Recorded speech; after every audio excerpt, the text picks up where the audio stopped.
Welcome to Discovery Tour by Assassin's Creed: Ancient Egypt.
Welcome to Alexandria, planning of the city. Alexander's plan to build his great city began with a verse from Homer's Odyssey.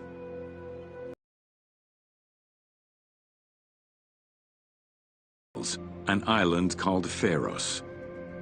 Guided by these clues, Alexander the Great founded his future city at the western end of the Nile Delta.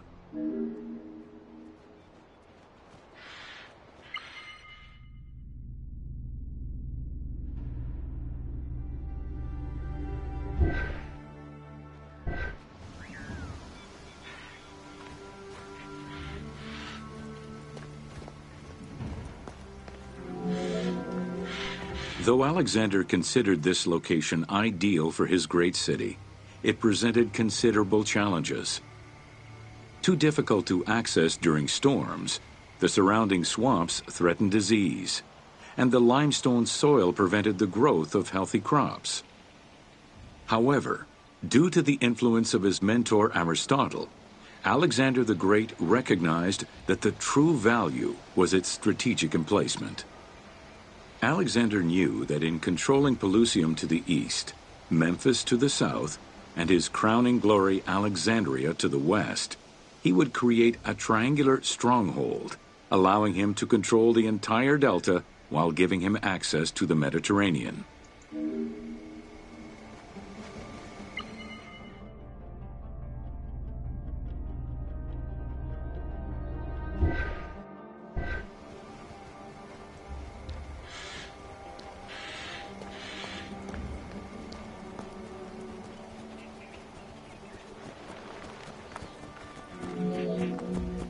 The Great Walls of Alexandria had a humble beginning. Lacking chalk to outline the future city's foundations, architects were forced to use flour instead. Clouds of migrating birds swept down and ate the flour, erasing the plans. This prompted Alexander to seek guidance from the oracles, who reassured him that his future city was destined to feed a large population.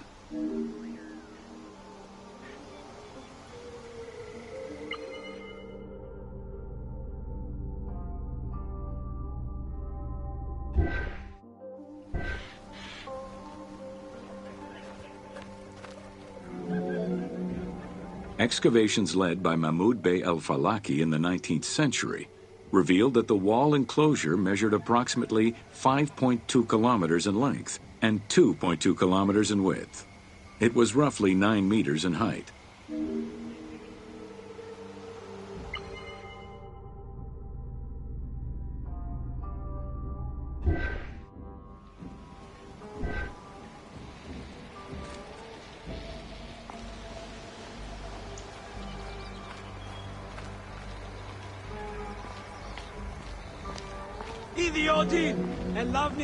These formidable ancient walls would resist a number of attacks, including fending off the king of Syria in 169 BCE. It wasn't until 295 CE that they eventually fell to Roman Emperor Diocletian, and this only after 8 months of relentless assault.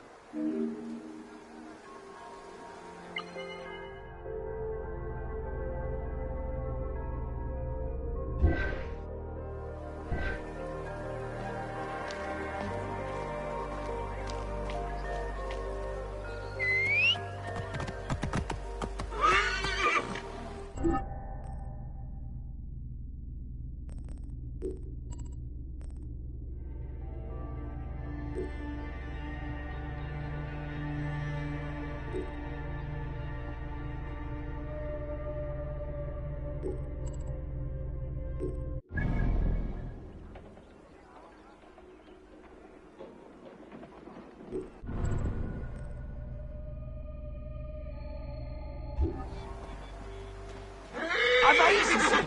Γνώση ελάβει, ουδε πόποτε κατέχεις.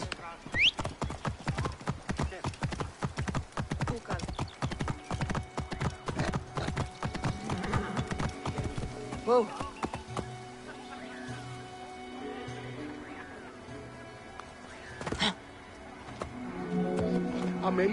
Alexandria's principal architect, Dinocrates, chose a Hippodamian grid plan.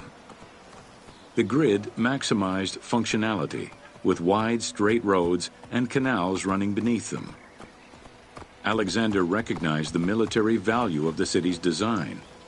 The wide, parallel streets gave him optimal surveillance of the city, while allowing the unobstructed flow of troops.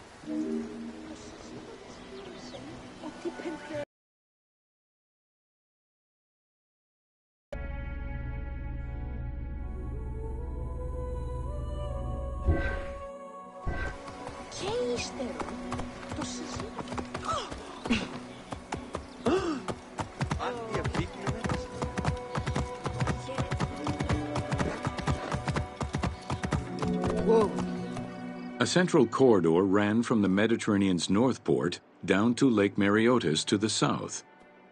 This thoroughfare acted as an unobstructed link for commercial trade and travel between the two ports.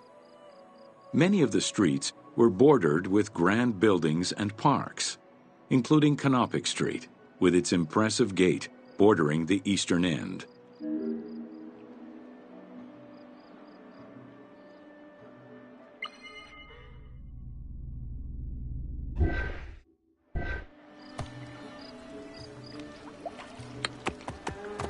Whoa! Alexandria was most likely built upon an already existing Egyptian village. Upon its completion, the Egyptians reviled the city, refusing to call it by its founder's name. Instead, they called it Raked, the building, as a mark of disdain, which was later Hellenized into Rakotis. Despite this, the name Alexandria would remain.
Whoa, whoa.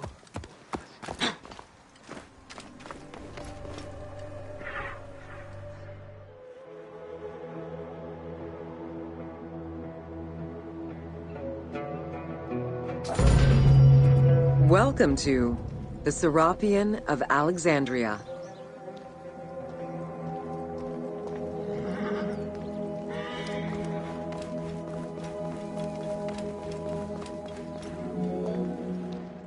In a city of numerous magnificent attractions, the Serapeum was considered to be the most beautiful temple of Alexandria. Located southwest of the city on a small hill known as the Acropolis, the sanctuary was constructed during the reign of Ptolemy III, upon foundations which had existed since the reign of Ptolemy I Soter.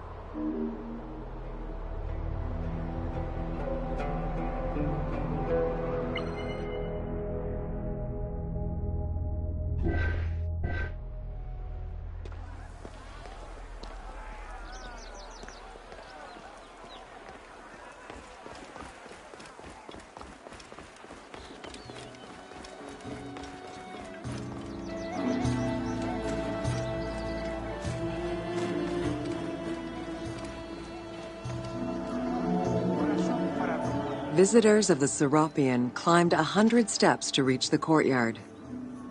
Libraries were installed in the porticos surrounding the square building, with its roof and columns adorned with gold and gilded bronze. Pharaohs were generous to the temple, as were several Roman emperors after Egypt's conquest. An inner temple housed the statue of Serapis, dedicated to healing the sick.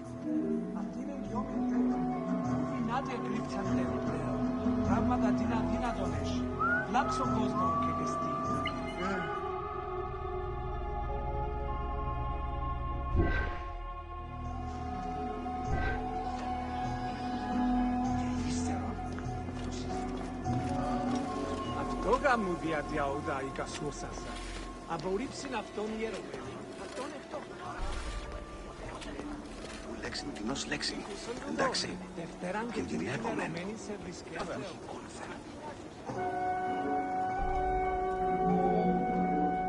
Since the 26th dynasty, Greeks in Egypt had gradually integrated the Egyptian cult of the Apis bull to their own rituals. With the establishment of the Ptolemaic dynasty, the cult of Apis was further integrated into Greek religion. During his rule, Ptolemy I chose to merge Egyptian and Hellenic gods into a syncretic divinity named Serapis. This name was the result of the amalgamation of Osiris and Apis. With this new deity, the Ptolemaic dynasty managed to accommodate similar belief sets for two different cultures, bringing about a new dynastic cult.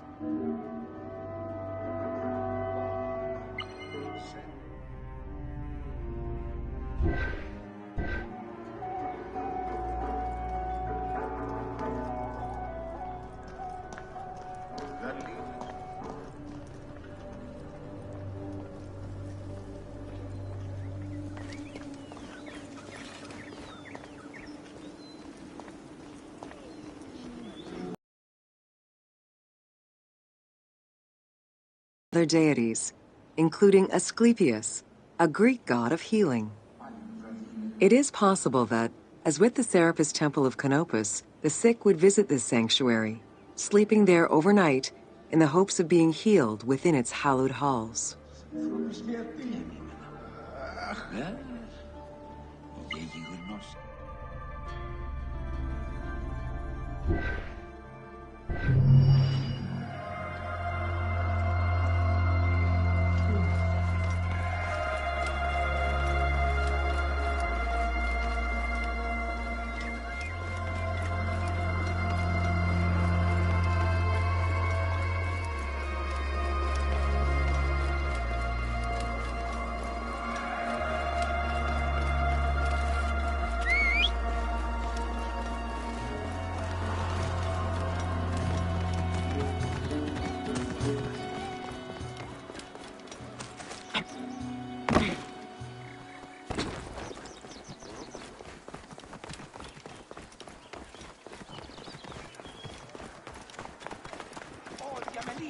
Πού γαρελάβει γιγνώσκης, την άμα ξανδεί, του αποφέρει.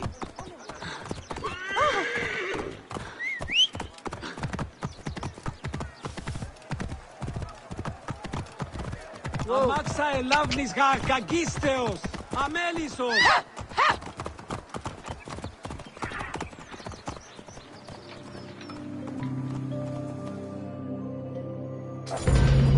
Welcome to the Moseion of Alexandria.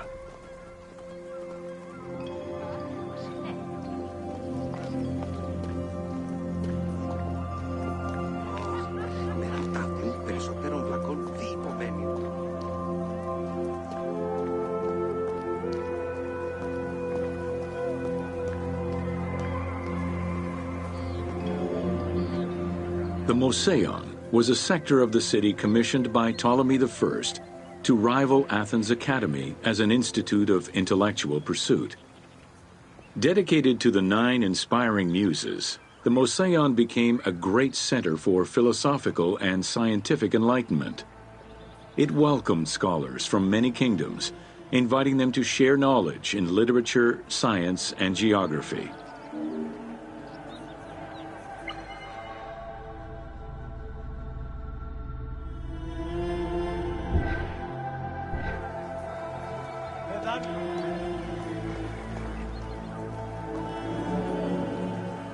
The Moseion was designed so that its buildings and grounds would accommodate free thinking, debate, and presentation.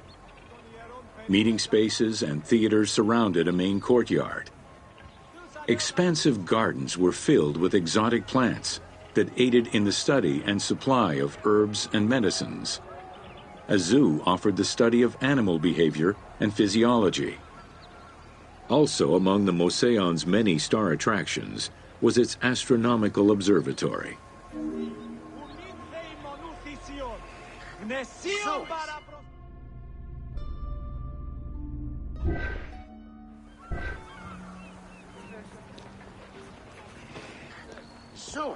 Εμπορέων αγγέλευμα.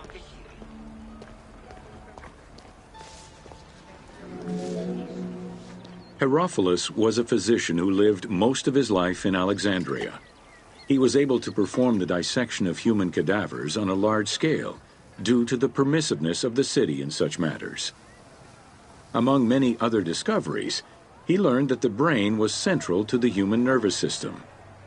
He also extensively mapped the blood system and measured the pulse with the aid of a water clock. It is reported that in his thirst to understand human anatomy, he performed 600 vivisections on live prisoners.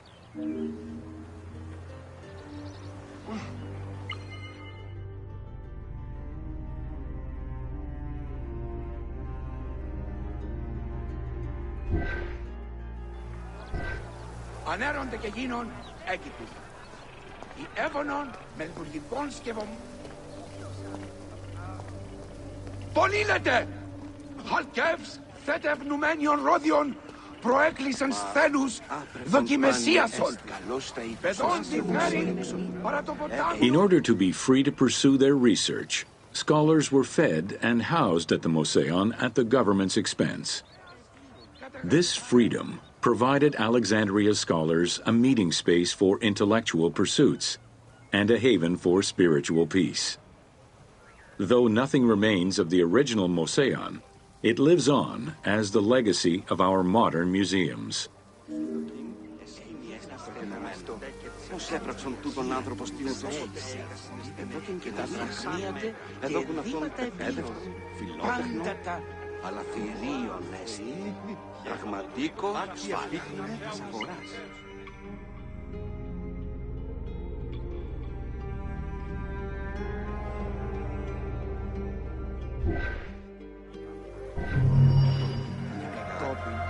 Τα αγαθά ηγόρασον παρά το ποτοκύριο, μετά πολέμες ελευθερίνες, ηρώς, Παθηνά του εν τη αγορά τη...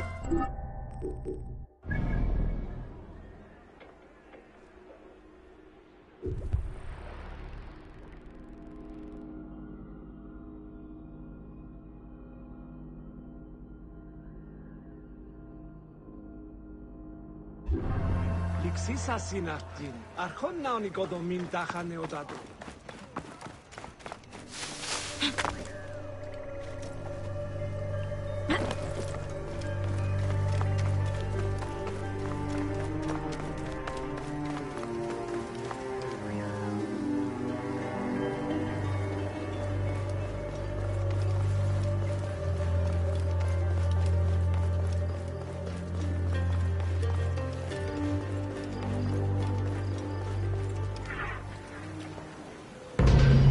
Welcome to the Islands of Pharis.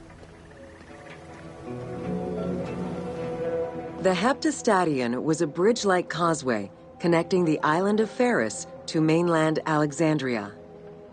Its name is based on the Greek terms of measurement, hepta, meaning 7, and stadion, which is a measure of length of roughly 180 meters.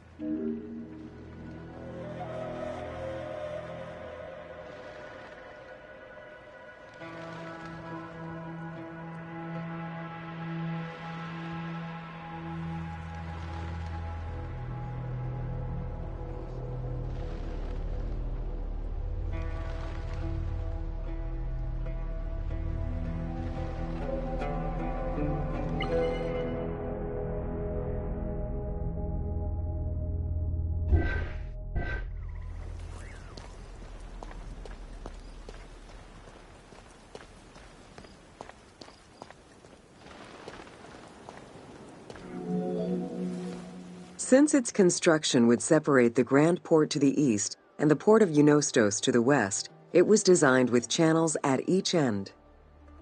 These openings allowed passage from one port to the other.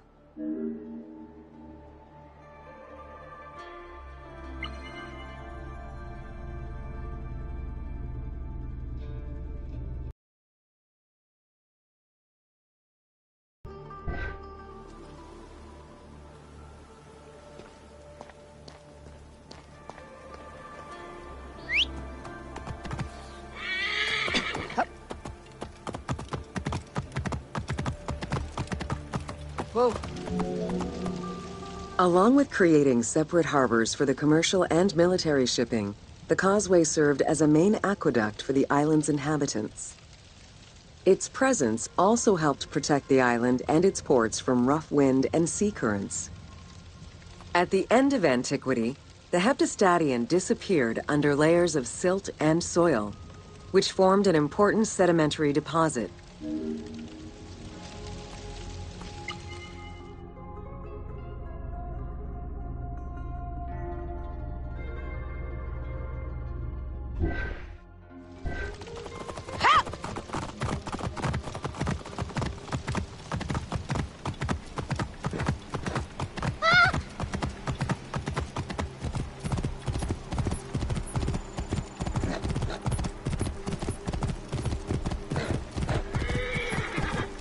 Whoa. While the Serapeum was the most celebrated of the temples in Alexandria, many other temples were built within the city. Most of these structures have been completely erased over time, and there is no way to discern how many existed. However, research of ancient papyri offered tantalizing hints as to the possible location of at least some of the temples.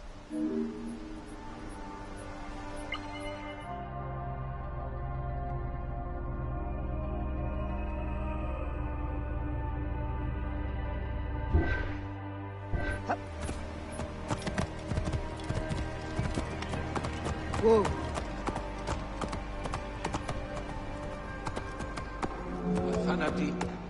Both papyri and coins reveal evidence of many temples built for the gods.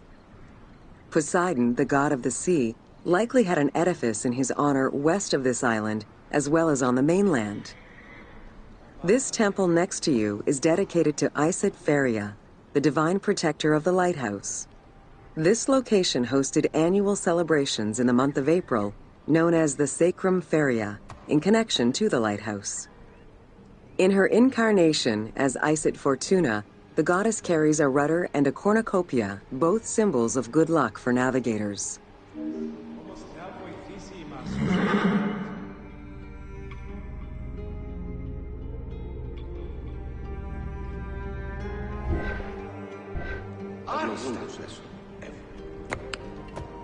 Whoa.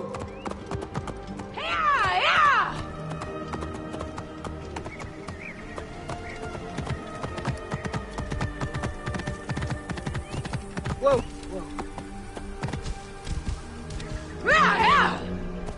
Considered one of the 7 wonders of the ancient world, the Lighthouse of Alexandria was a source of great pride for the inhabitants of the city. Construction began under Ptolemy I's reign and lasted 15 years. It was completed during his son's rule. Once completed, the lighthouse was dedicated to the gods for the salvation of those who sail the sea.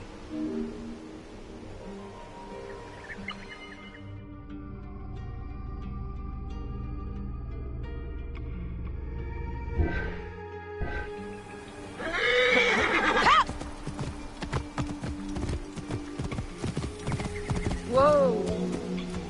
Built on the island of Pharos, the stone structure was 3 tiers set on top of one another in a step formation. The second floor consisted of an octagonal tower, and the top floor was a cylindrical tower topped by a statue. The interior provided space for staff rooms and a ramp which allowed the transport of fuel to the upper floors.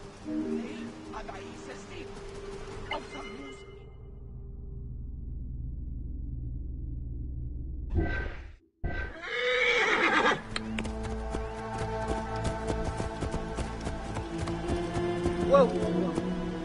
Essential to safe navigation through the rifts and shallow waters, the Pharos was a functioning lighthouse with a beam reportedly visible 50 kilometers away. It's unclear what kind of fuel was used or how much. Any other details of how the light worked remain a mystery.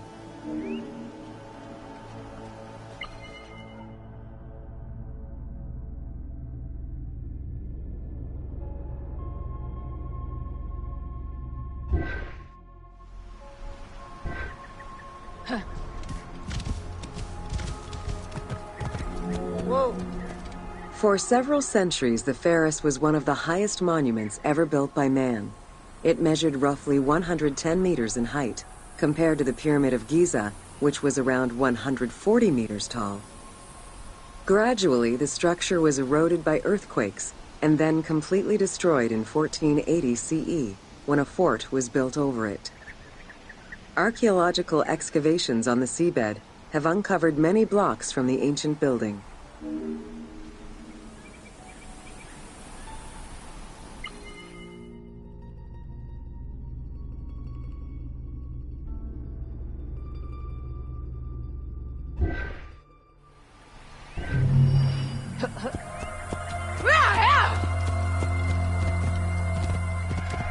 Whoa!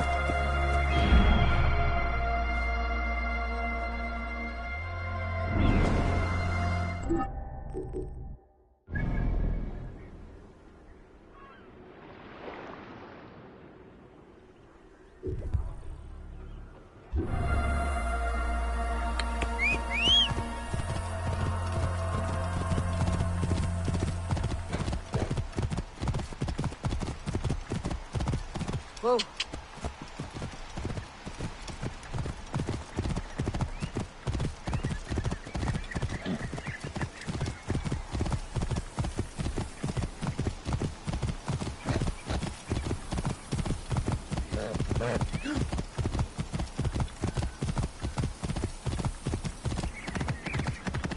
Whoa!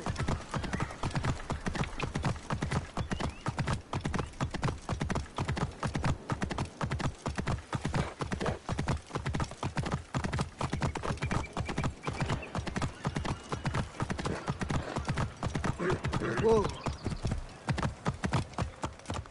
Oh!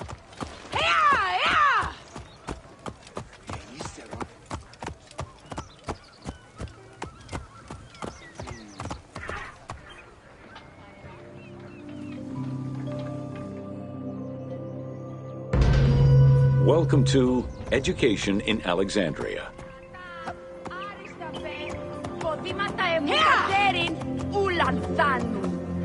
The education of young Alexandrians did not differ from the one generally dispensed elsewhere in ancient Greece.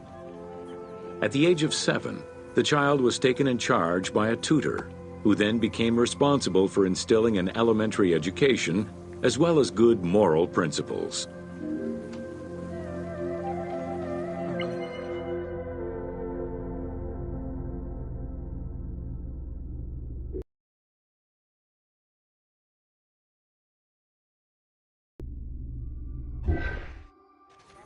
Sì, όρι. Άγιο. Ορνήστε ένα πέπλον, δε και... Whoa! Teaching was generally done outside, in the open air. In the gymnasium, students were taught not only sports, but also topics such as rhetoric, philosophy, music, and poetry. All things deemed essential to one's education at the time.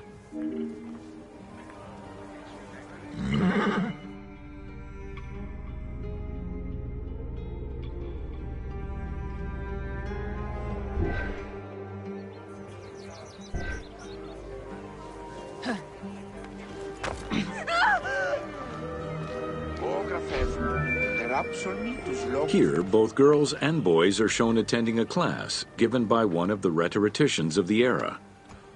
The team made the choice to show both genders attending class within the context of the game world. Even though it is historically inaccurate, the team felt it was not necessary to prioritize historical sexism over inclusive gameplay.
Welcome to the Great Library of Alexandria.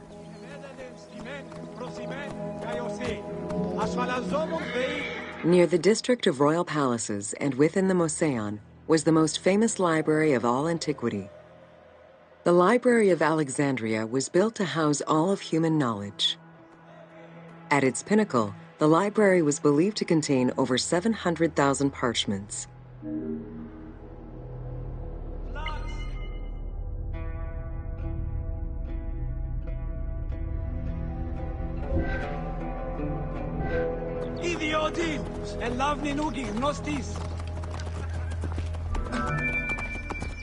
Throughout the centuries, fires and wars between Christianity and paganism destroyed the library, leaving nothing behind. The loss of the building, and more importantly, its vast collection, is immeasurable. As no descriptions are available, the team's rendition of the Library of Alexandria was inspired by the visuals of the Library of Chalcis at Ephesus.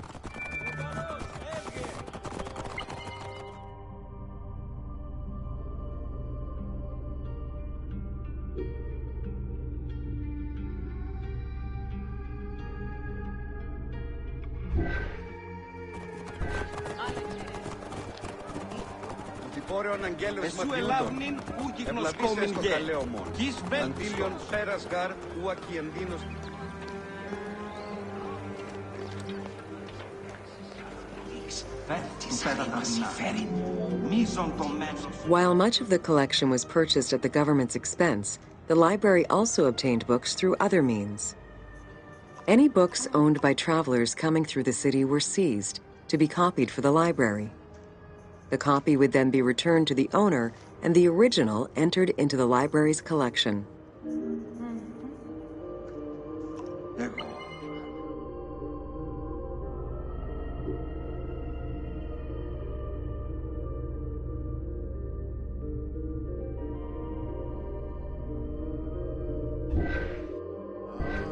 Τι πράττεις? Του κάρπεδατε πάνω.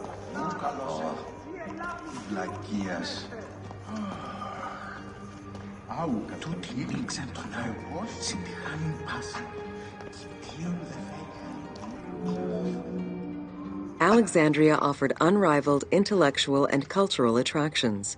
Eminent scholars from Athens, Rhodes, and other Greek centers traveled to the city to learn and engage with other free thinkers. Both the Mouseion and the library were at the center of groundbreaking ideas and creative expression.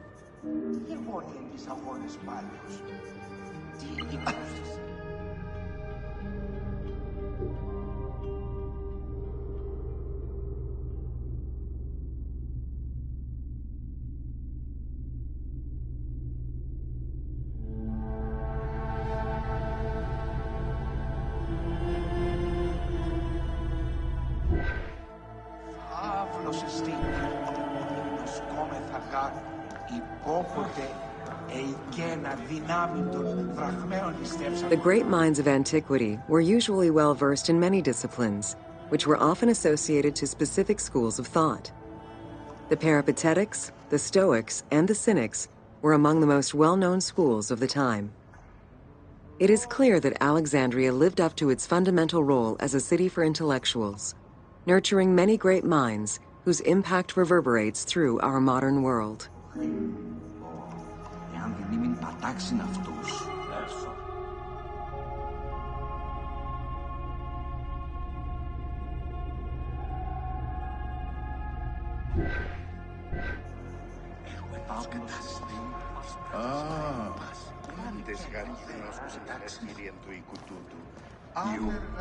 Την πάραν, πέδασε πλήγη τα μάλα, τα δεινά του είδου. Και τόσο πλούτον Παύσταστε, πάρα αυτάς. Τα τέκνα διπατάξιν εν το οίκο. Εντρόπια θεή. Ο εξάλλου μη διεί. Ούκαρη σου δίν, ορκαίωση των θεών. Σίγαρε διατείνει του πέδα τα δεινά. Μίζον το μένος καταλήψαστε τάχα, σαπφούς νήσος πλέψη. Εξής ασύνα, αρχόν να ονικοδομήν τάχα νεοτάτου. Την ατιμίδαν θεάν, πολλής κλιματιάνου Στέκε της ανεσχυντίας, ουδε πόποτε έγκρινε στην νήσον ταν μέγαν. Hypatia of Alexandria was a Greek mathematician, philosopher, astronomer, and inventor. Though born in Greece, she eventually migrated to Alexandria, like many great minds of the time. It is there that she became the head of the Neoplatonist school of Alexandria. From most accounts, she was highly respected by her fellow Alexandrians, both as a teacher and a philosopher. With her death, the age of great ancient scientific discoveries came to an end.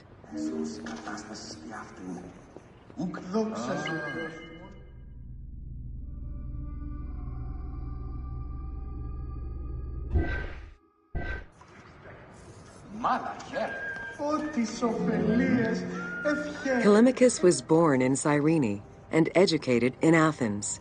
After his studies, he moved to Alexandria to work in the Great Library.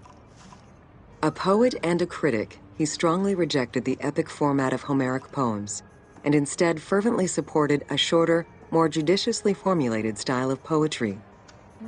His epigrams and elegiac poems were emulated by later poets. His work was extremely popular, second only to Homer's own works.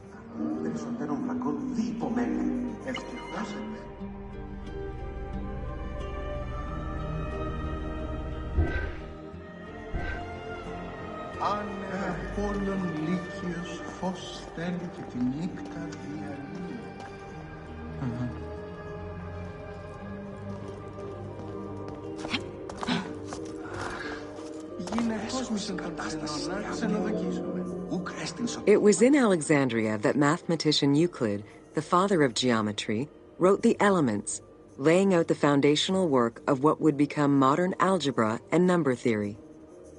Euclidean geometry would become one of the most influential systems in the evolution of mathematics.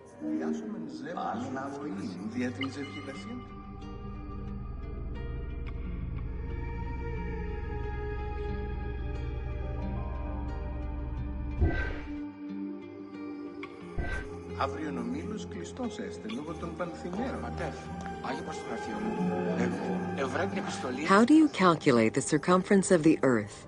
With a camel, 2 sticks, and shadows cast by the sun.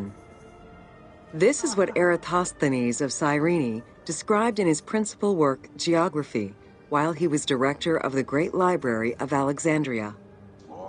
He is credited for the invention of the armillary spear around 250 BCE.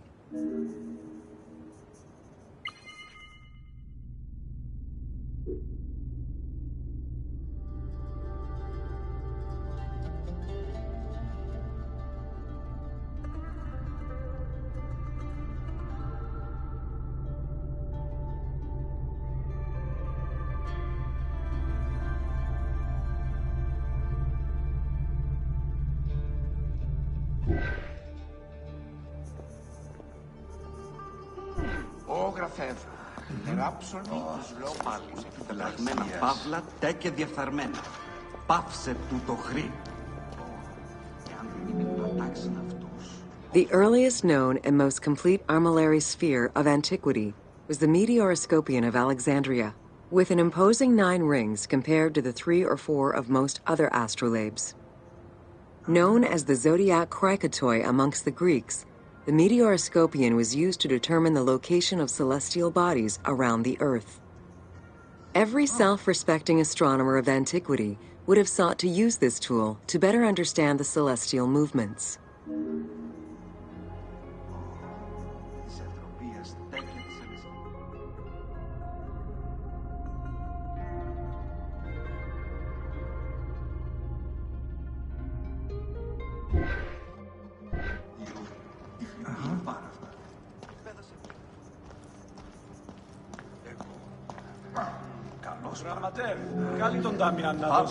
Pythagoras of Samos was a well-known and respected philosopher and mathematician. He is best known for the Pythagorean theorem. However, there is proof that the theorem existed in Babylonia and India long before Pythagoras was born, casting some doubts as to who exactly originated the theorem.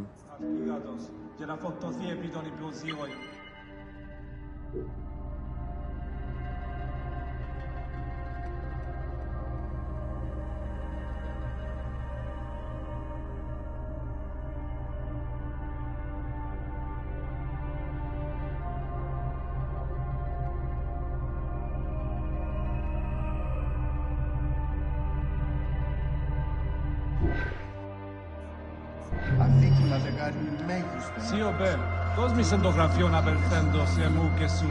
Ο γραμματεύ, απόστειλε τον αγγέλων αγγελήν την ίστον το μείον αφήξη μου. Οφειλόμεν αύξησιν την ημερήσιαν παραγωγήν αλευρού. Πάλι να πάμε αρκετόν εστικά. Δαχτύλος κρυπάω.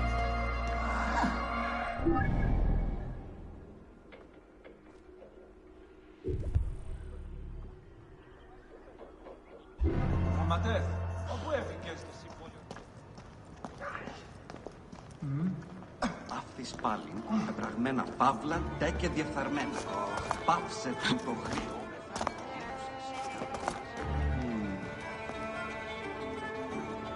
Ό,τι ωφελίας, ευχαίρει, εφέσεστε.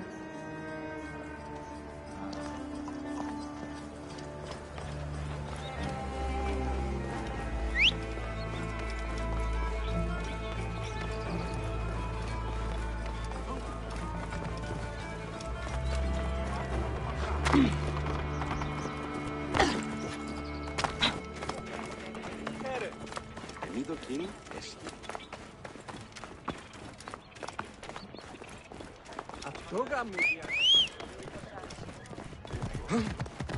Το θηρίον εμένυνσε. Είτε.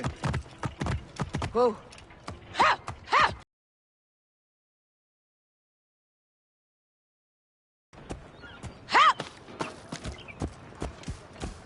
Whoa.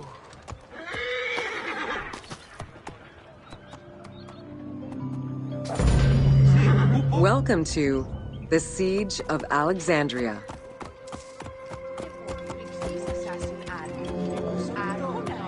Among the collection of writings attributed to Julius Caesar are his descriptions of the Siege of Alexandria, the Gallic Wars, and the commentaries on the Civil War. These archives contain information on different campaigns, the wars of Alexandria, Africa, and Spain. Each of them recounts Caesar's military activity from 58 BCE to 45 BCE. Though Caesar's documents remain a main source of information, it's important to note that the perspective is limited. It is necessary for other historical documents to be taken into consideration to provide a better understanding of events.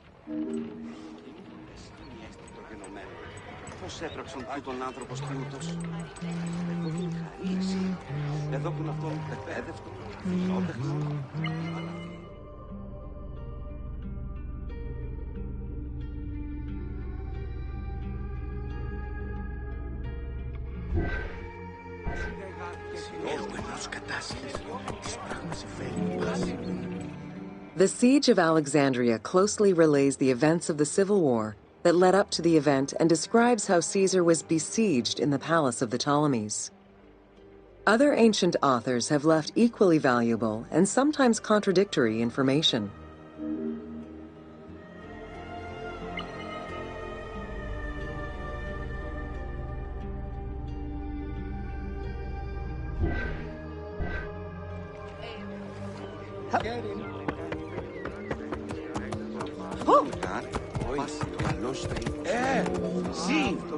In the events leading up to the Siege of Alexandria, Cleopatra VII and her brother were fighting over control of Egypt.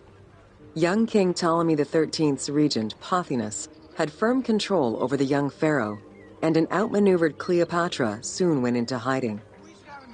This set the stage for Pompey's arrival in Alexandria. Having lost his battle against Caesar in 48 BCE, the Roman general turned to his allies, the Egyptians, for safe harbor.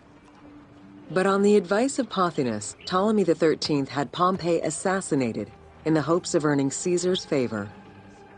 This would turn out to be a most unfortunate decision.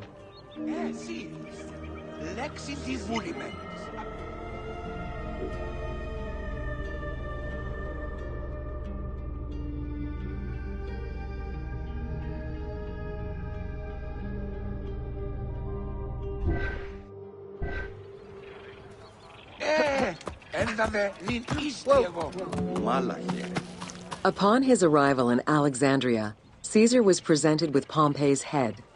The sight of a Roman murdered by Egyptians did not sit well with him. Caesar made his displeasure clear, ordering the return of Cleopatra, and for the siblings to resolve their differences and resume their co-rule of Egypt, as per the will of their father. Neither Pothinus nor Ptolemy XIII wished to accede to this demand. While doing his best to aggravate Caesar, Pothinus secretly plotted against the Roman ruler and sent word for Egyptian general Achillas to bring his 20,000 men to fight on his behalf. While Pothinus plotted against Caesar, Cleopatra made a bold move.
Whoa! Here!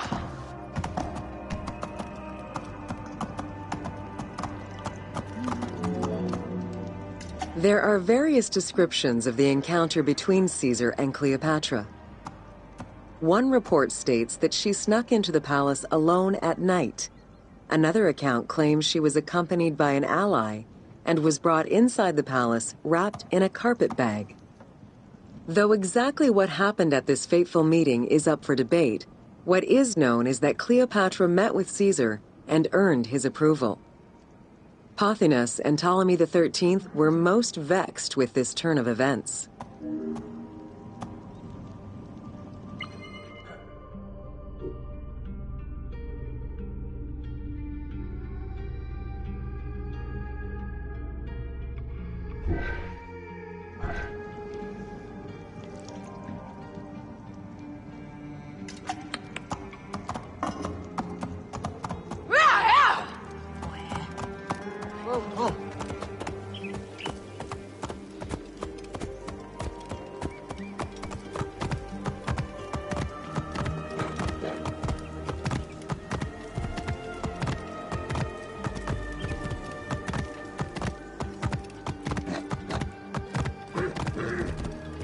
Whoa!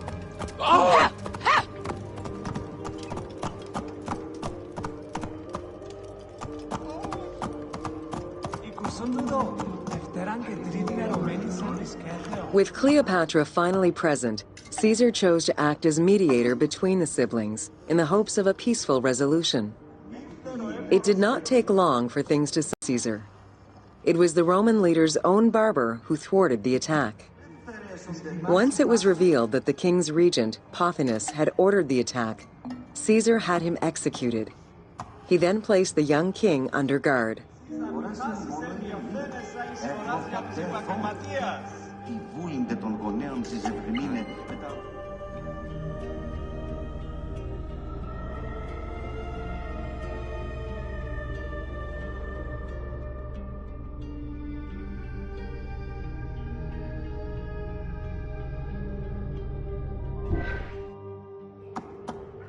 Είπε μου ως ελεύθερο γεννηθέστε και εγώ αφαίρον τον δούλο να προσάσω. Πολλά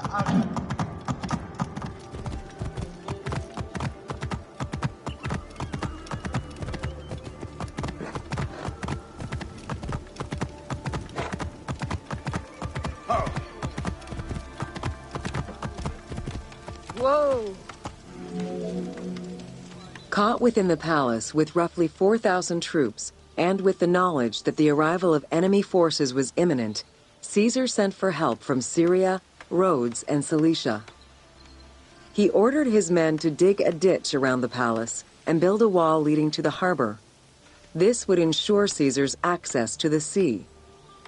When Egyptian General Achillas arrived in the city with 20,000 men, the battle for Alexandria began.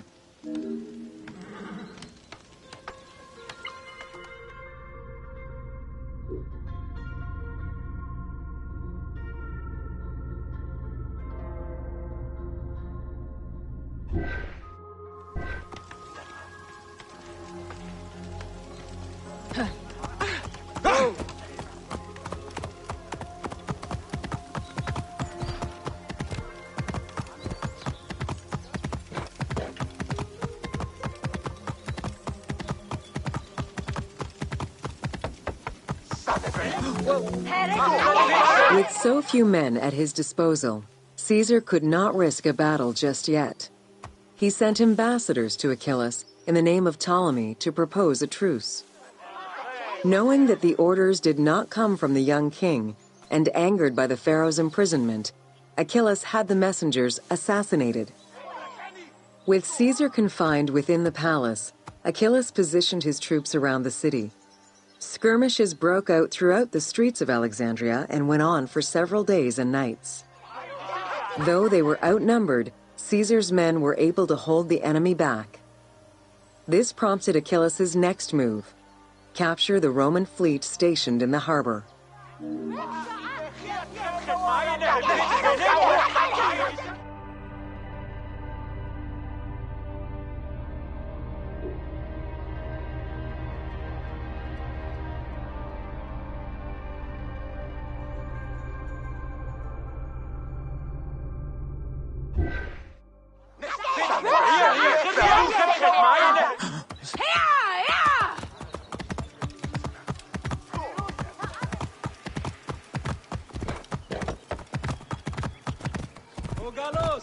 Φύγε!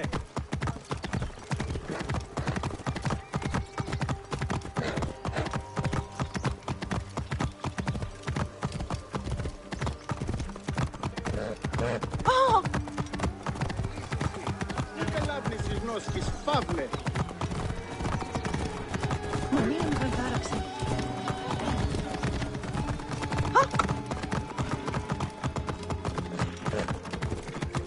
Πού κόβω πασπαρά του ιδίου.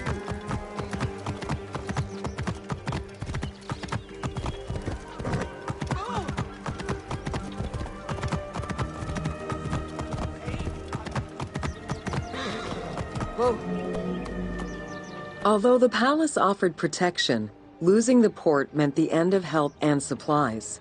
Caesar knew he had to protect the fleet. While he and his troops succeeded in regaining control of the port, he knew it would be impossible to sustain.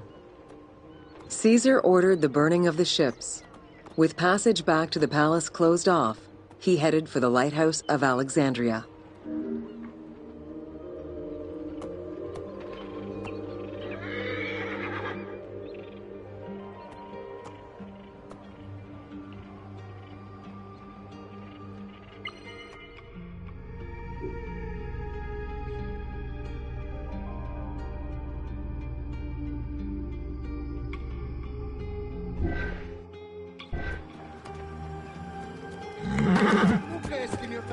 Whoa.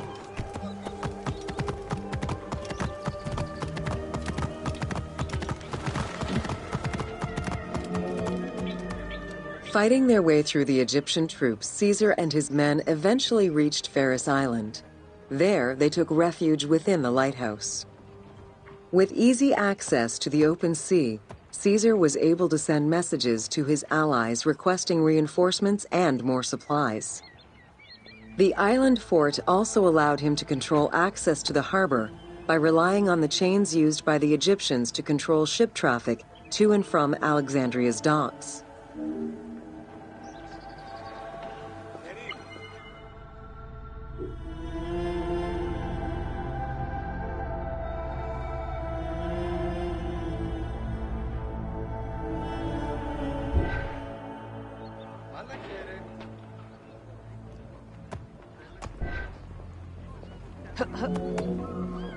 The exact chronology of events during the war in Alexandria remain imprecise. Conflicting accounts raise questions as to when, and even if, the Great Library of Alexandria was burned down at all. One account states that during the fighting, docks and warehouses were burned, and this was the fire that spread to the library. In another account, when Achillas cut off the harbor, Caesar had to leave the safety of the palace to defend his ships. As the enemies battled across the port, their arsenals set ships ablaze, and this destruction spread to the library.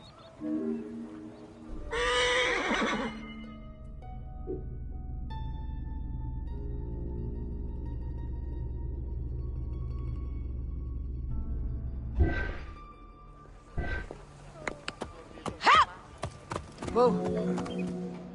In either case, the Great Library was not completely destroyed.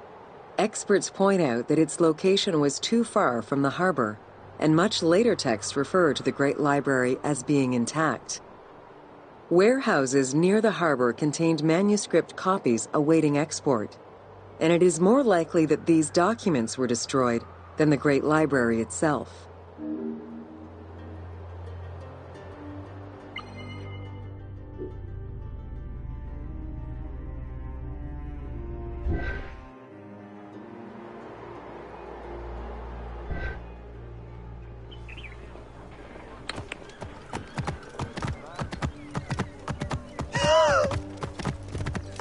Whoa.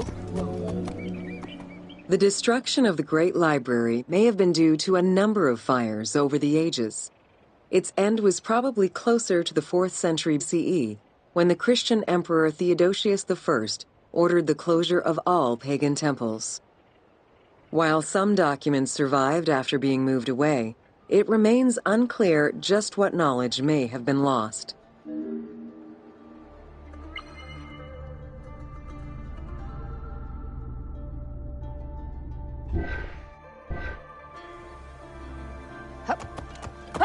Whoa!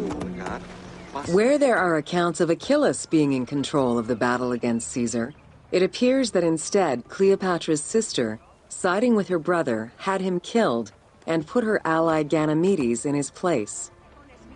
Ganymedes proved a valuable tactician for the Egyptian side. It was his idea to cut Caesar's access to the harbor, thus trapping Caesar at the palace.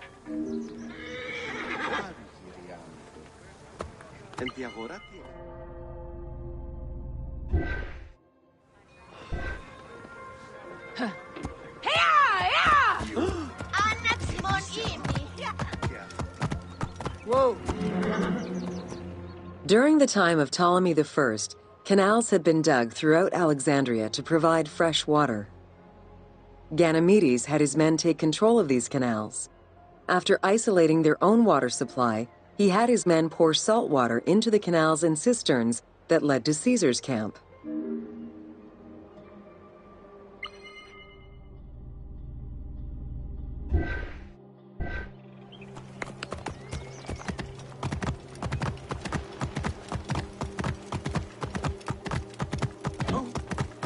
Whoa! Panic erupted in Caesar's men. They wouldn't last long without fresh water. Recognizing that the porous limestone could help them, Caesar and his men dug wells to restore their water supply. Days later, the 37th Legion, comprised of Pompey's soldiers, arrived by ship. Unable to come ashore due to the winds, Caesar risked going out to meet them on the peninsula, Cape Chersonese. When the enemy learned Caesar's location, they rushed to intercept. Despite an obvious advantage for the Alexandrians, Caesar, with a Rhodian ship full of skillful sailors, emerged victorious.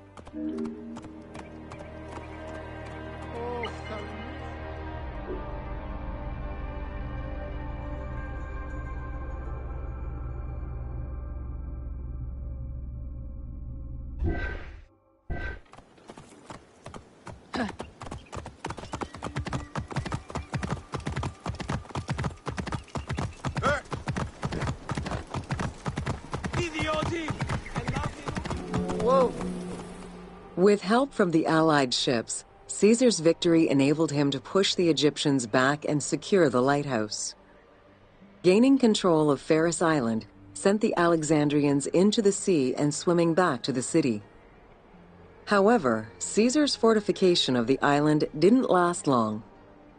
The enemy regrouped and were set to storm the island. Panic-stricken, in spite of Caesar's encouragement, many of his men then fled their posts, either by ship or jumping into the sea.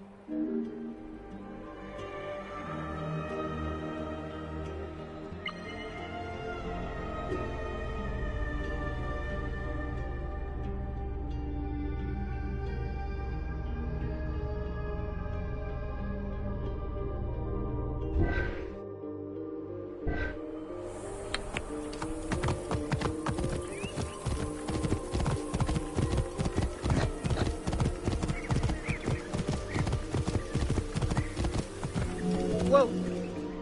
Caesar attempted to retreat, but Port Eunostos' harbor was overrun with enemy ships, preventing escape. Reportedly, Caesar gathered his papers and leapt overboard in an attempt to swim to an Allied ship farther out. Historian Cassius Dio claimed that Caesar would have drowned if he hadn't been able to remove his purple garment. Still, he managed to swim the distance and survive. The Alexandrians recovered the cloak and used it as a trophy to commemorate the Roman debacle.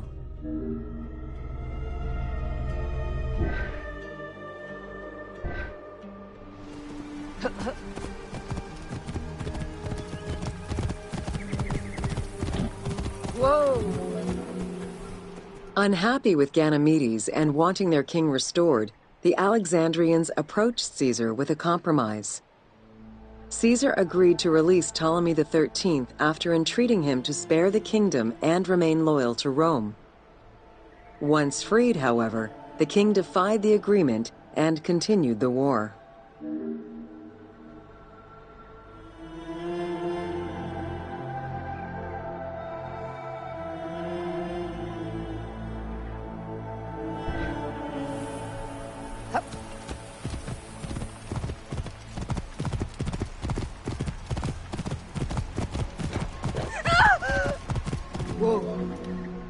By this time, a faithful ally of Caesar's, Mithridates, arrived in Egypt, clashing with Ptolemy's troops at Pelusium.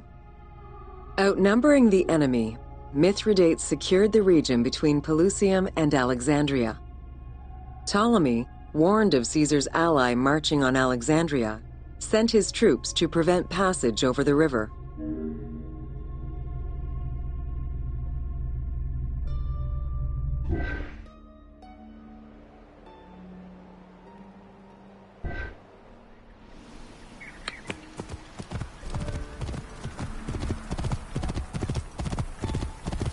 Whoa.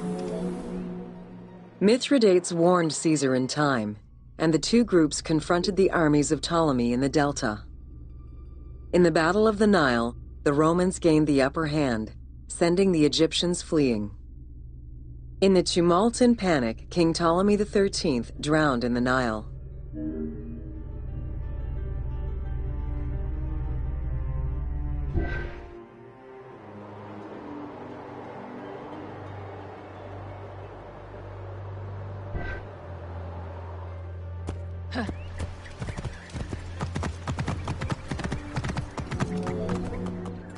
After the siege ended, Cleopatra VII married her younger brother, Ptolemy XIV, enabling her to reign over Egypt until 30 BCE.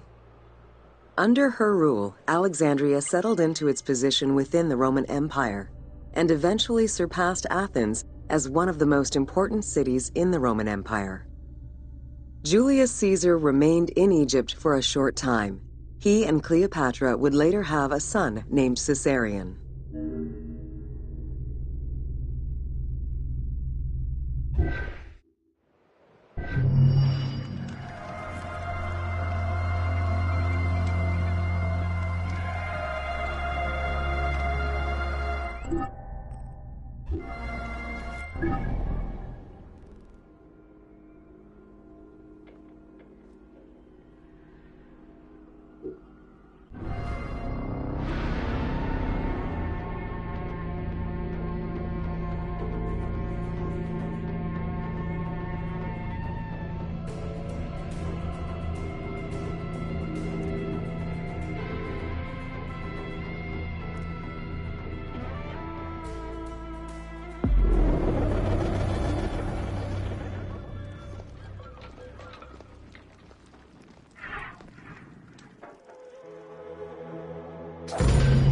Welcome to Cleopatra, Queen of Egypt.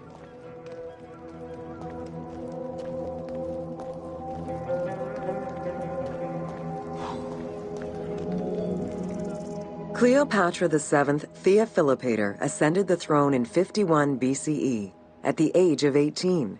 Though her early attempts to maintain power were often challenged, she eventually prevailed and became the sole ruler of Egypt.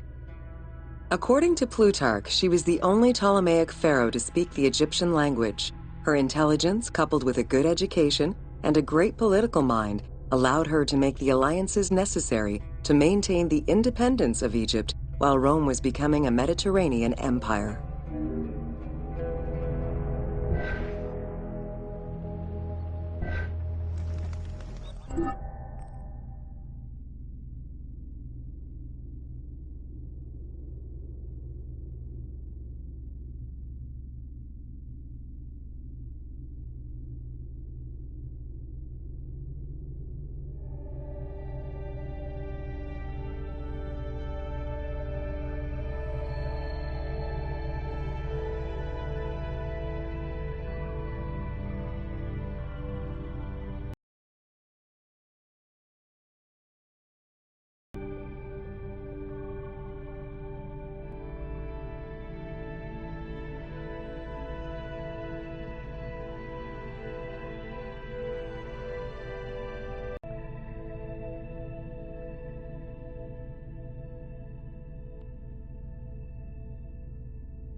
It is important to understand that Cleopatra's knowledge of Egyptian language and keen understanding of the culture allowed her to make powerful ideological referents that resonated with ancient Egyptians. By associating herself with the goddess Isis, the Divine Mother, Great of Magic, and repository of divine essence, Cleopatra firmly established herself as the protector of the two lands and legitimized her place on the throne.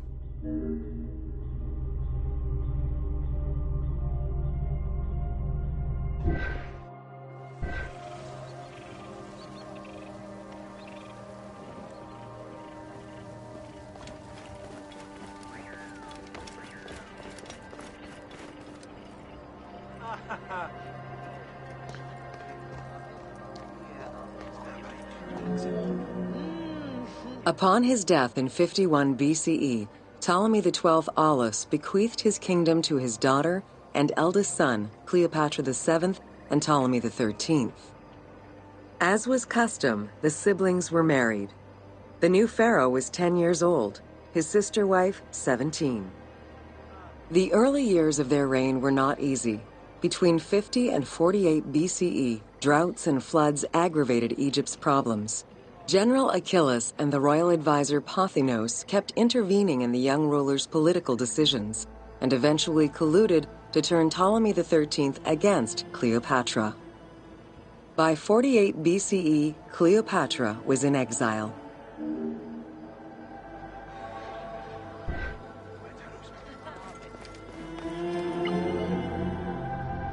During Cleopatra's exile, the Roman Empire was not without its own internal conflict. Caesar and Pompey were at war with one another, and after his defeat in 48 BCE, Pompey fled to Alexandria in the hope of finding refuge. This turned out to be an unwise decision. Listening to his advisors, Ptolemy XIII elected to have Pompey assassinated, his head kept as a gift, in the hopes of acquiring Caesar's favor. This gambit backfired. Instead of earning approval, the murder of a Roman greatly angered Caesar.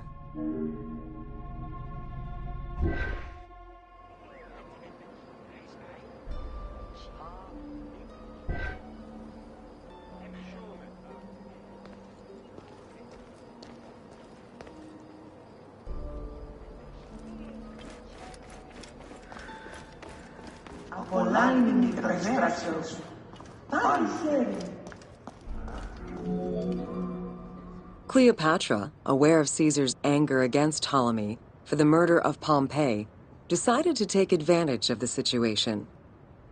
She returned to Egypt in secret, hoping to establish an alliance with one of the most powerful men of the time.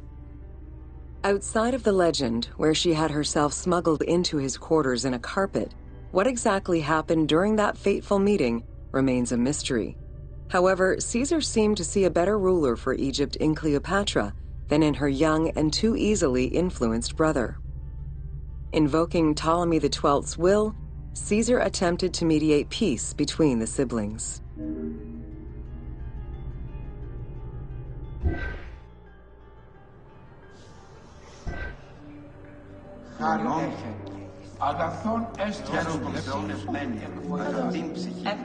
Ptolemy XIII was enraged by the turn of events, and his advisors were none too happy to see Cleopatra return.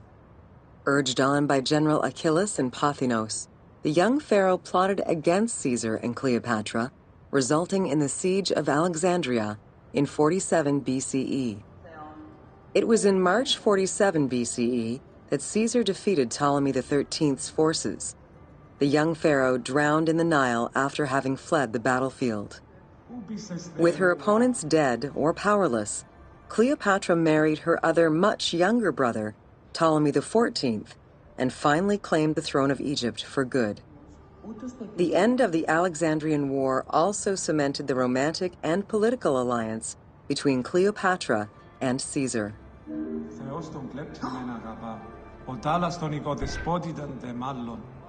Κράτησε ψυχή, χάριν δοκιμάζει της μοίρας της εμείς και οργής. In June of 47 BCE, Cleopatra gave birth to a son, whom she called Caesarion. Caesar did not accept the boy as his heir, choosing instead his nephew Octavian. Nonetheless, on his return to Rome, Caesar invited the queen and her brother husband to stay in the city. Her presence still drew much disapproval from the Senate. Always a strategist, Caesar left 4 legions in Egypt and a man he trusted to direct Egyptian affairs, giving him control of the wheat supplies essential to Rome. Cleopatra and her entourage remained in Rome until March 44 BCE, when Caesar was murdered. Τα πάντα καλώς έχει. Επανερχόμεθα.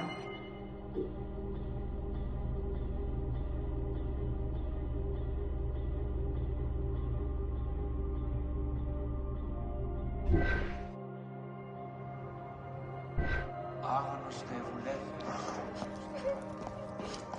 Τελείωσε.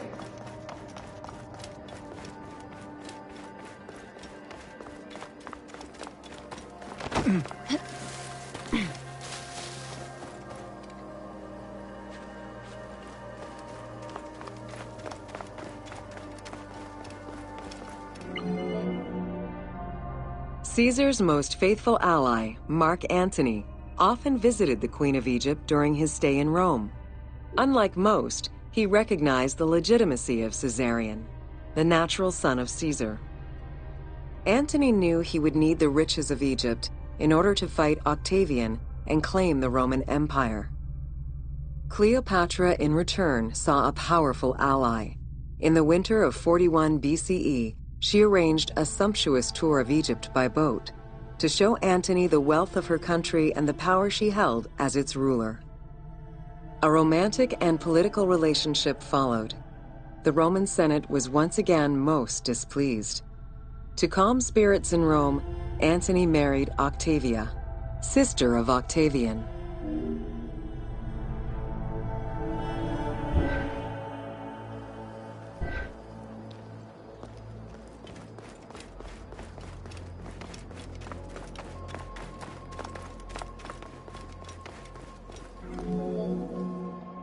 Despite his marriage to Octavia, Antony remained Cleopatra's lover, and she gave birth to their children.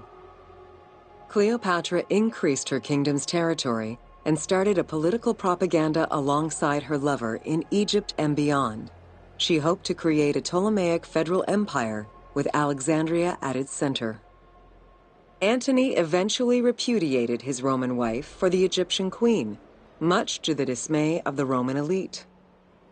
However, while Mark Antony focused on Egypt, Octavian carefully gained military and political ascendancy over him in Rome.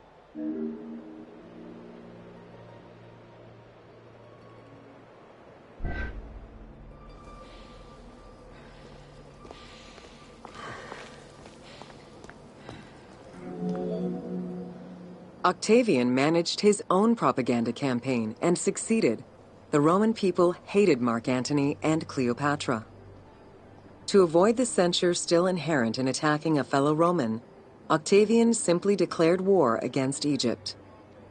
Rome's power still reigned supreme. The powerful Egyptian fleet, led by Cleopatra as well as Mark Antony's forces, were defeated in 31 BCE in Actium. Octavian arrived in Egypt in 30 BCE to formalize his victory.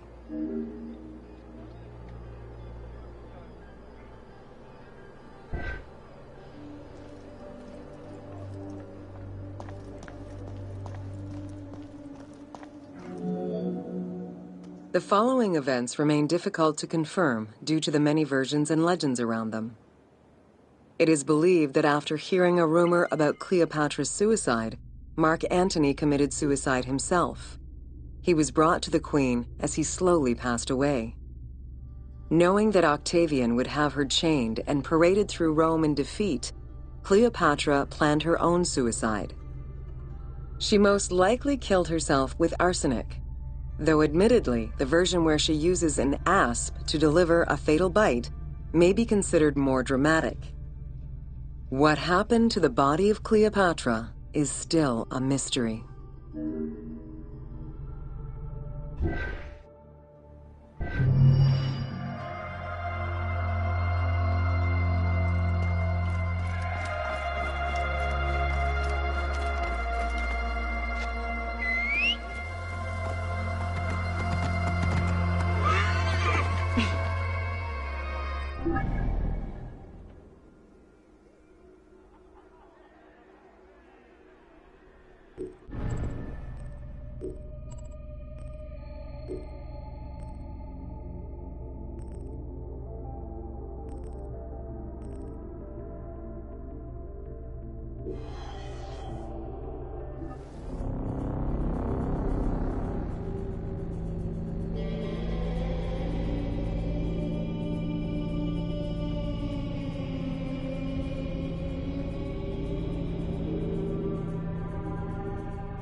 Welcome to the Greek Pharaohs.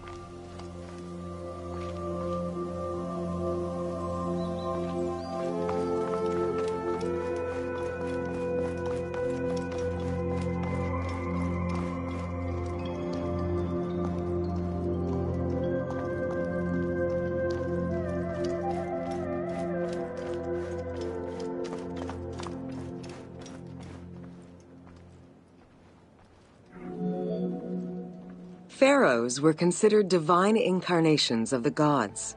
As an avatar of the gods living on Earth, the pharaoh's role was to preserve fundamental values and universal harmony by removing chaos, Izfet, and ensure that justice, Mot, prevailed.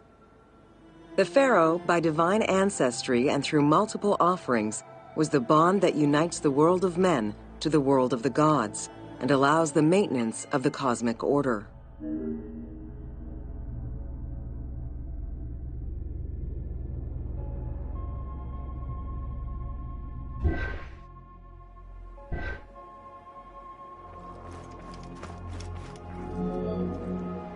The Ptolemaic dynasty reigned over Egypt from 305 BCE to 30 BCE.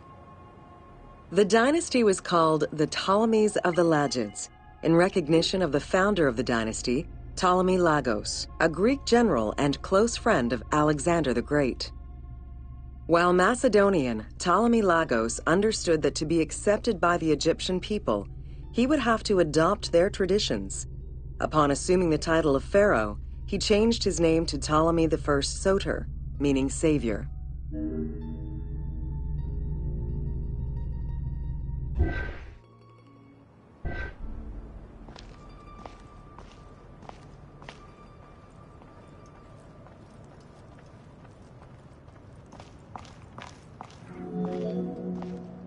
Born in 356 BCE, Alexander the Great went through a hasty education in the affairs of the kingdom before integrating into the Macedonian army, where he quickly rose through the ranks. After his father's assassination in 336 BCE, which some believed was orchestrated by Alexander himself, he became king of Macedonia. Ruler of a unified kingdom and leader of a large army, Alexander set his sights on conquest. Eager to reclaim the Greek cities of Asia Minor, he took on the Persian forces, earning victory after victory.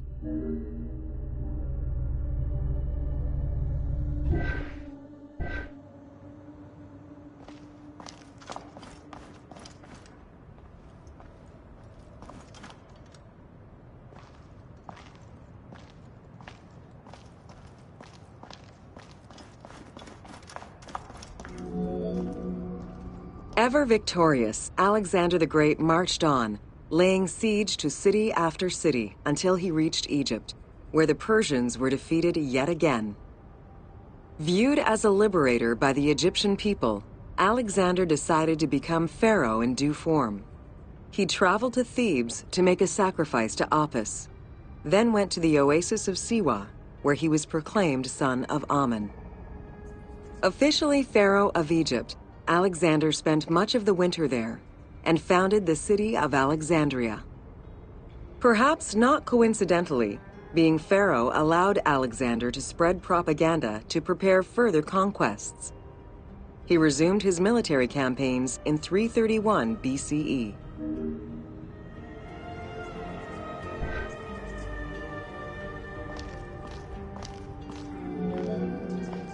On his deathbed in 323 BCE, Alexander the Great gifted the satrapy of Egypt to Ptolemy Lagos. Perfectly aware of the value of Egypt, Ptolemy ensured not only the stability of the country's borders, but also its economic and military development. At the same time, he worked with the Egyptian elite to maintain the internal order of the country. By 305 BCE, Ptolemy, well respected both in Egypt and in the Mediterranean, was at the head of the largest fleet of the Hellenistic world. Ptolemy officially took the title of Pharaoh of Egypt in January 304 BCE, on the anniversary of Alexander the Great's death.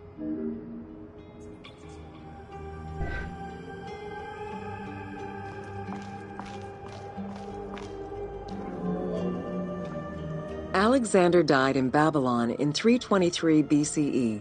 His remains were placed first in a solid gold sarcophagus, and then within another. The casket was carried in an ornate custom wagon, gilded and set with precious stones, and pulled by 64 mules crowned with gold. The funeral procession was diverted to a grandiose temple in Alexandria, built in the conqueror's honor under the orders of Ptolemy I.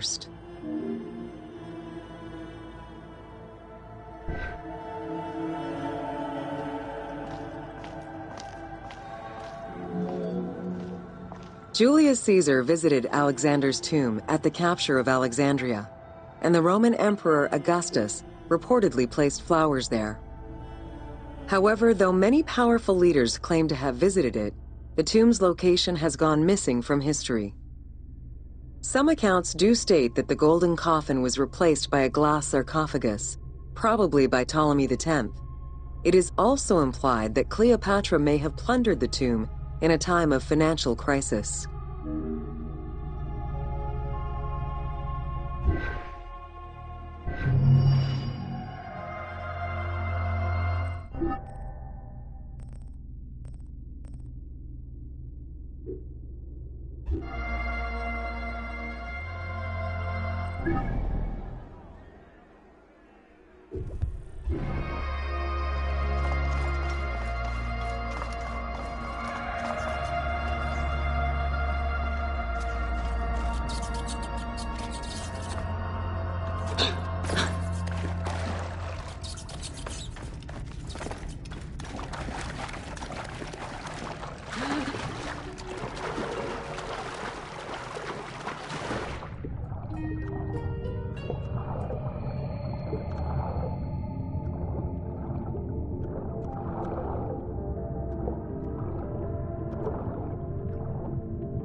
Get it.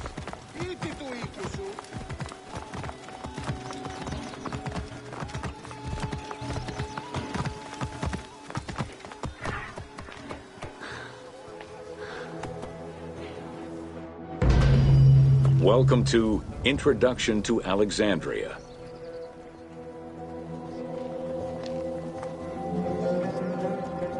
After conquering Egypt in 331 BCE, Alexander the Great decided to build a new city, which, as per his habit, he named after himself.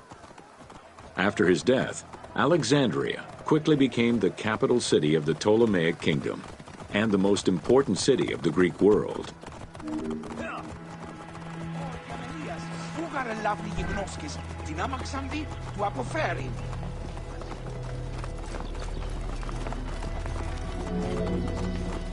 The city was built between the Mediterranean Sea and Lake Mareotis, which resulted in Alexandria becoming a crucial cultural hub and trading center.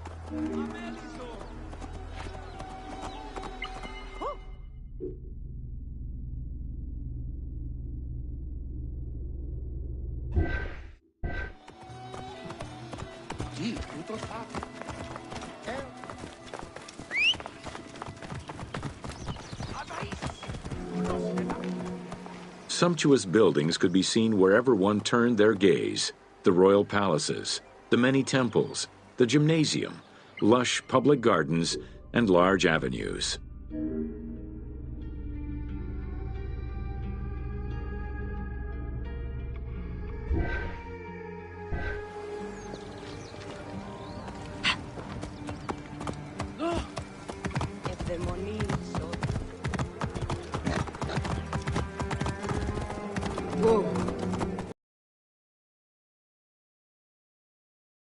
Location, Alexandria attracted foreigners, intellectuals, and traders.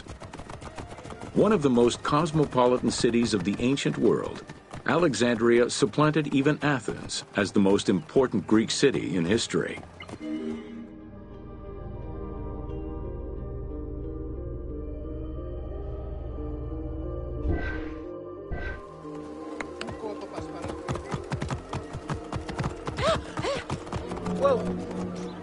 Egyptian obelisks were highly prized by Roman architects. While Roman design previously favored the use of a single monument, Egyptian obelisks tended to come in pairs and were generally located at the entrance of temples. Several ancient Egyptian obelisks are still in existence today, though many are spread out across the world in locations such as Paris, Rome, New York, and London. All of this shows that Alexandria was significantly influenced by the rich past of Egypt.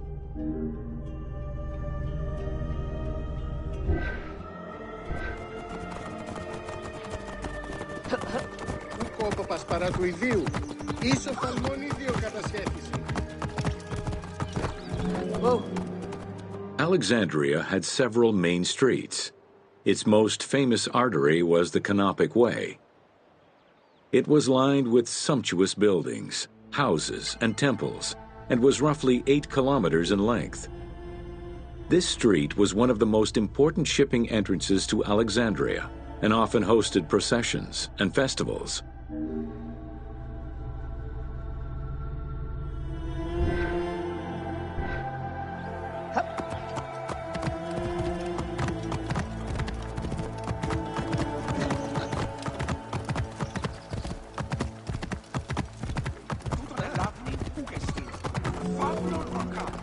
The width of the street, 30 meters, was abnormally large even by Greek standards.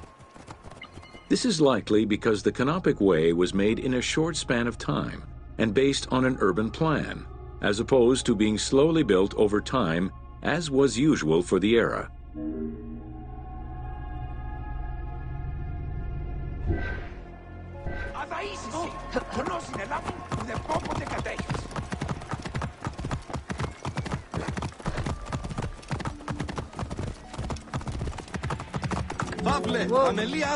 The Canopic Way originated in the western cemeteries, skirted the gymnasium, and then exited the city to head east through massive doorways towards Canopus.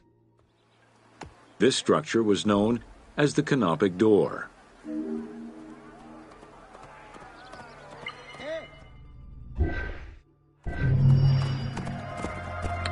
Whoa.